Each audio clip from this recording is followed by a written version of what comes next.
Hey guys, Dave again. Welcome back to the channel. So while everybody's distracted with Afghanistan and the absolute debacle that thing is, I want to make sure that we keep an eye on this infrastructure bill. So it's currently working its way through the legislative process. It's passed the Senate. It's gone to the House. So we really need to talk about this thing before it passes. There's a lot of really bad stuff in here. It's going to hit your pocketbook really bad. So let's get into it.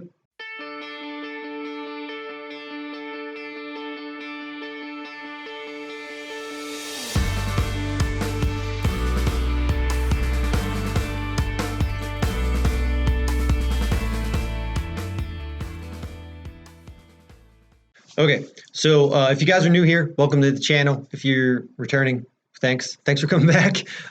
Let's get into this. So what are we talking about when we say infrastructure bill? So I'm talking about the Infrastructure Investment and Jobs Act. So this is congress.gov. So you can come here and find just about any bill that's been introduced to Congress whatsoever. So this particular bill basically passed the Senate back on August 10th. So if you ever want to come here and just hate yourself and read this kind of crap, you can come over here, take a look at actions. So if we look here, it passed, agreed to in the Senate. There were 17 Republicans that voted for this thing. Just about every Democrat voted for this thing. We'll go over the Republicans at the end that voted for this. In case yours is one of them, go ahead and give a second thought on whether or not you want to vote for these guys. Once we get through all this.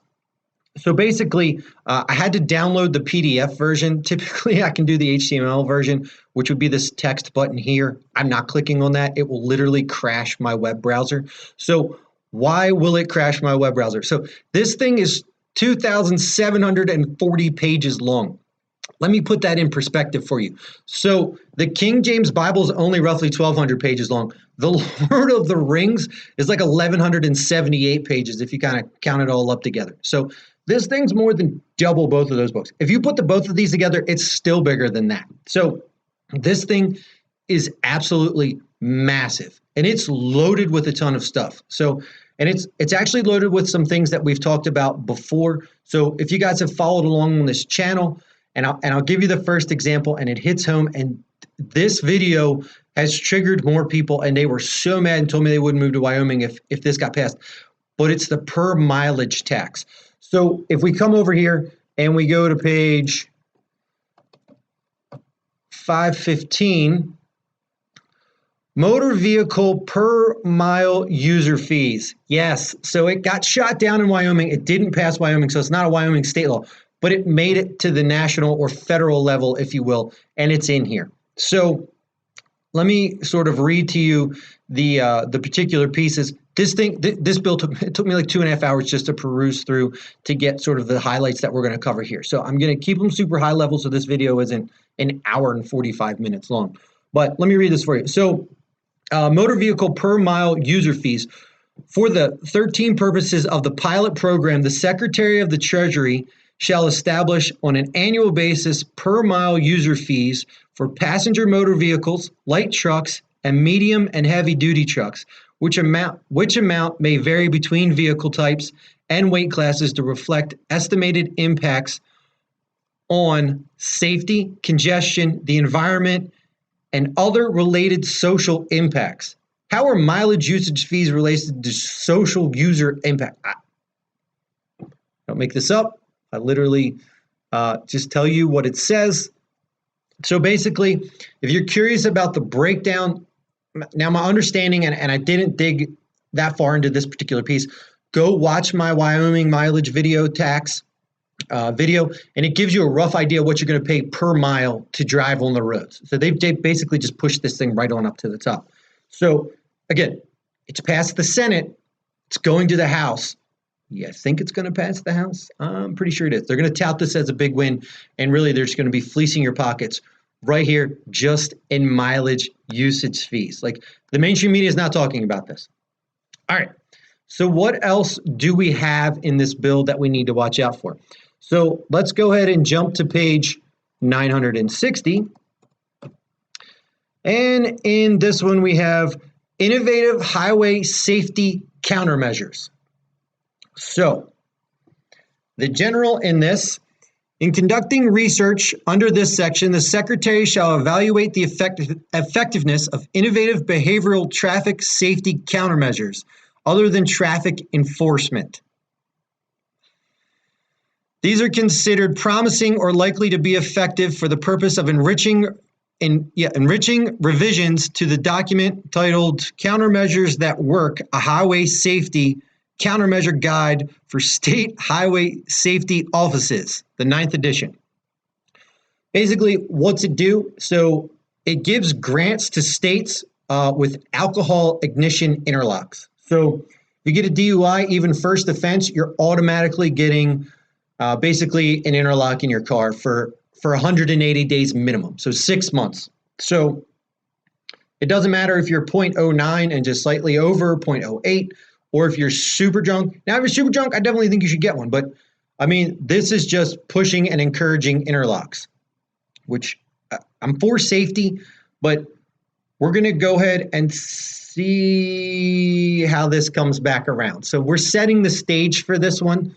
I'm going through it in order in the way that I found it. So if you get a DUI, once this goes into effect, basically you're looking at an interlock regardless. No, hey, we get it, you made a mistake or whatever. It's going to be mandatory. So coming your way. Don't drink and drive, kids. But yeah, so that's the first one. So let's move on, and then we're going to come back to interlocks. So next up is page 993. We're going to come down into section 24-106, which is multiple substance impaired driving prevention. And we're going to look at this Comptroller General study of national DUI reporting. Basically, what this section says is they're going to create a national database on DUI offenders. So it's now going to follow you around the country. So let's say you got a DUI in Wyoming. You move. I don't know why you would do that. I would really move to Wyoming, not out of Wyoming, but that's just my opinion. I do kind of love Wyoming. So let's say you move to another state. It'll now be on your federal driving record in this federal database, not just on your state record. So basically, they're starting to compile a giant list of all DUI offenders. I have to think this goes back to our social credit score video. I encourage you to go watch that one. We've talked about that before, but they're creating federal databases in here to start to track your behavior. It's tinfoil hat, if you will. It's your call, but it's all starting to come together. So social credit, we talked about it. Here's another federal database tracking your behavior. In this case, bad behavior. For what purpose, I'm not sure, but here we go. All right. So the next piece of this thing that gets a little hinky. So let's go to page 1057. Research on connected vehicle tech is not the piece I want. The piece I want to talk about is advanced impaired driving technology. So what is this? What is this section and what are we referring to in here? So this section enables the government to encourage passively monitoring the performance of a driver of a motor vehicle to accurately identify whether that driver may be impaired and prevent or limit motor vehicle operation if an impairment is detected. So you think driving for Amazon or working for Amazon is bad and they've got like nanny cams and everything else in the trucks? Your own personal car is going to have a government basically nanny device in it to determine whether or not you've had any alcohol, and it won't let your car start.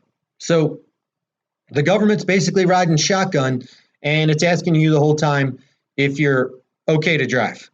And if this device, this passive device, which would never track you and figure out where you go and what you do and where you've been or any of that kind of stuff, but if this passive device determines that you can't drive or shouldn't drive, it just shuts the car down, is my take and my understanding on it. Please, I encourage you to read it and disagree with me. I'm not sure how it's passive, if it's going to disable your car, but I don't know if it sends out a notification. It doesn't really get into the details there of how the fine granular pieces are going to work. But yeah, so super awesome. So basically the equivalent of a passive alcohol interlock. It's just going to track you and see how you're driving. Yeah, I can't see the insurance companies wanting access to this or charging you higher premiums or figuring out how you drive. So it's Uncle Sam and Flo from Progressive riding around the car with you. Awesome. Okay, so the next section we're going to talk about is 2350. Make PPE in America. If you think that is ever going away, here you go. They're setting up funding to continue to make this to protect and safeguard public health and national security. And they're doing it to meet expected demands.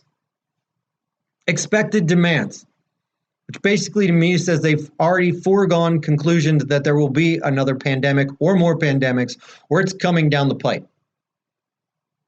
Expected demands. Awesome. Just taxpayer money just flying out the door. Good luck. Welcome to the control state. All right. Let's talk about the next piece that stands out. 2360. Asset concessions. So basically what this says is, let's say they build an airport. Well, they're going to sell it to a private entity. Well, they're going to lease it to a private entity, and then they're going to control the fee structure and the maintenance and everything else, and they'll keep all the revenue from that basic asset. So America will no longer own its bridges, toll roads, airports, ports, name it. Those will be farmed out and controlled by entities, and they will control the fee structure and keep the revenue from those and be responsible for the maintenance. I've mixed feelings on this one. I feel like private entities tend to manage things a little bit better and at a cheaper cost, but when you let them set their own fee structure and everything is now controlled, all these assets are sold off, yeah, good luck. Everything's going to cost you money. You're going to have to pay per mile to drive. You're going to have to pay a million tolls. It's just going to be fee after fee after fee after fee. Like, I don't know how we afford this. I literally don't understand how we afford any of this, personally, nationally, at all. Okay, awesome. So carrying on the solid good news of wins, let's go ahead and go with, that's sarcasm, by the way. Let's go to page 2420. For you crypto guys that love your Bitcoin and are like, it's anonymous, I can have a hidden wallet. Not anymore. So basically the government has done reporting of digital assets. They're going to go after the exchanges. They're going to make the exchanges report who owns what wallet and what moved in or out of it. So they're going to take, the anonymous out of crypto. Yep.